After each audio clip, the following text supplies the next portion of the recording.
Translation. Now, wouldn't it be cool if you could go to any country in the world that speaks a different language and immediately be able to converse with a local in your native language and be able to understand them perfectly and have a perfect conversation?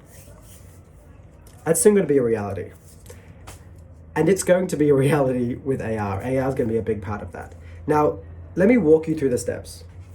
Let's talk about some companies that already exist that are doing some of these steps. But to get to that point where you can step off a plane or even on the plane, speak to someone who's speaking a different language, and you be able to understand them, both of you are able to understand each other perfectly and have a conversation. This will remove barriers like crazy. There are still going to be obviously cultural barriers and different, you're obviously going to come from different points of view and different upbringings, and you're going to think very differently. But if you can start conversing with these people without all the hesitations or pulling out apps to find out how to translate different words, there's no... See, what we have nowadays where you can pull out an app and speak and get like a phrase, it's great for like if you need to jump into a taxi and go somewhere, or you need to buy something, that's great. But to be able to like actually meet a local and be able to have a proper conversation and speak about actual real stuff, you can't do that with a translation app nowadays. That would take you forever, unless you have a huge amount of patience and you both got a massive amount of time. Go for it. Conversations are very, very important. Communication is the bedrock of everything. A lot of us look at things, we think we understand what happens in the world, we think we understand the other. A lot of problems in the world come from that lack of communication, that whether it's refusing to communicate, or whether it's not understanding where someone's coming from, or whether it's cherry picking different pieces of information. We're only going to solve things. Here I'm talking about problems with communication. And when you go places, you learn so much about that culture, so much about that place, so much about the people with those communications.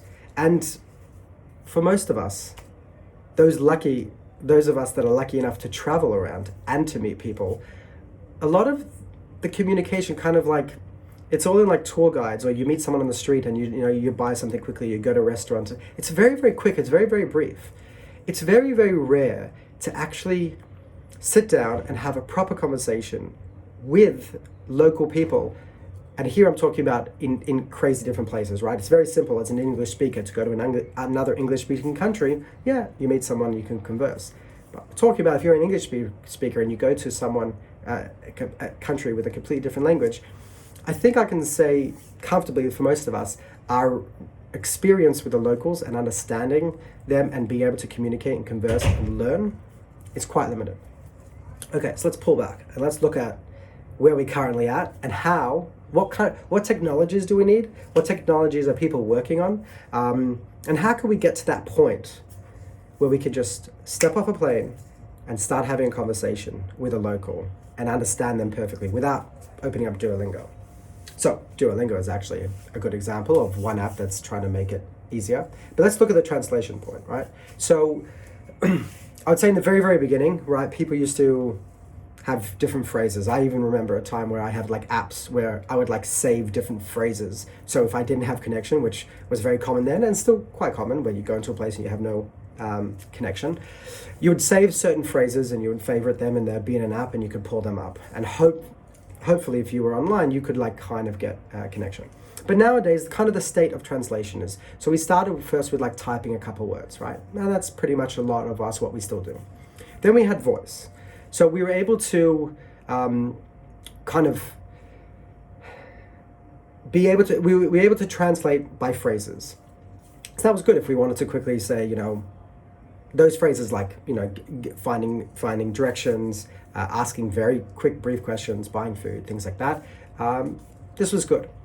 Then we actually did get augmented reality in this for the written word. So that's actually the company that created that first app that was very, very big, was then bought by Google. Now that's actually built into Google Lens. And now if you open up Google Translate, you can press the camera and just point your device at a sign, and it'll augment that sign with a translation. That is a perfect example of augmented reality. It tries to match usually the font and the colors, so it tries to blend it in as much. But the goal of it, what they want to get to, is you should be able to point your device at with mobile AR, or with real AR, you should be able to look at any sign and instantly that sign just appears in your language. Now, what we're going towards what we're talking about in this video, is that concept, but in the verbal, in the actual conversation, right? So amazing if you have text, one language, boom, it's just converted to another language. You're not searching up, you're not looking up different things. You look at a sign and it's just in a completely in your language. So we had text, right? Then we had phrases. We have what's now built into the Lens. We have that augmented camera view. What we then had afterwards was like, it's built into Skype. It's been there for a couple of years now. You can actually have conversations, and you have built into the Skype conversation. It's good enough to be able to, and fast enough to pick up what you guys are saying. And then, so if I'm speaking to, let's say someone speaking French, I can speak English. On their video, they've got like, what do you call them? The translation at the bottom, like in subtitle, let's say.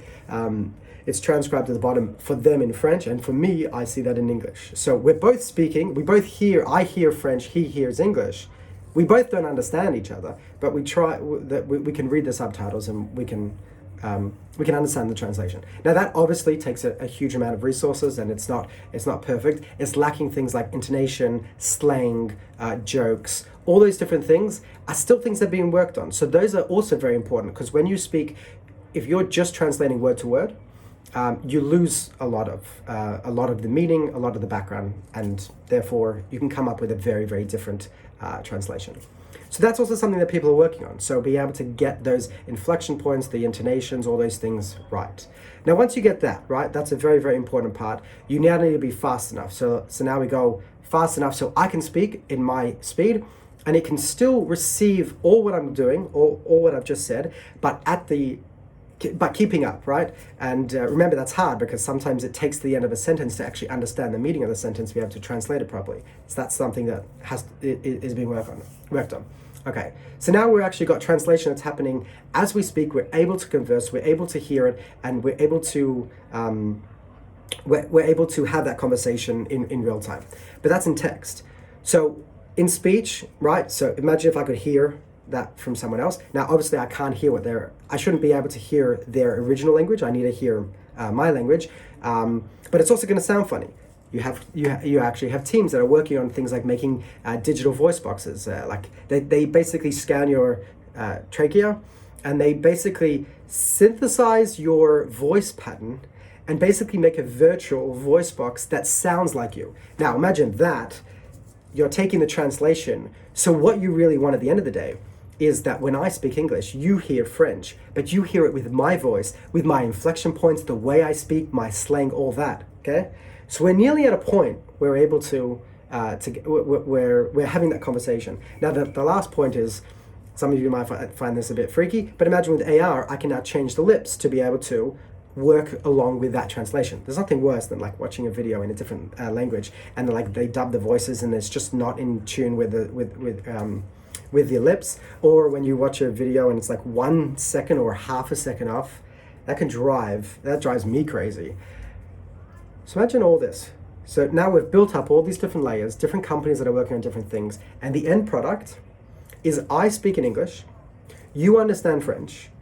Out of my mouth, you don't hear the English coming out, you hear the French, you hear it with my voice, with my intonations, the way I speak, with my slang, with perfect translation, and it looks like I'm actually speaking French, so you're able to follow it, okay? Especially that's for people that avoid lip readers. That's very, very important for them. Imagine speaking to someone in a different language. So lips are completely in sync. And then when you speak, you're speaking in French, but I hear your voice with all your inflections, intonations, and slang, and all those different things, but sounds exactly like you, but I hear it in English. Imagine that. Come off a plane, I'm speaking English, you're speaking French. I hear English, you hear French. We have a complete conversation. Imagine what barriers that breaks down. Anyways, that's it for this idea, and I will see you guys in the future. See ya.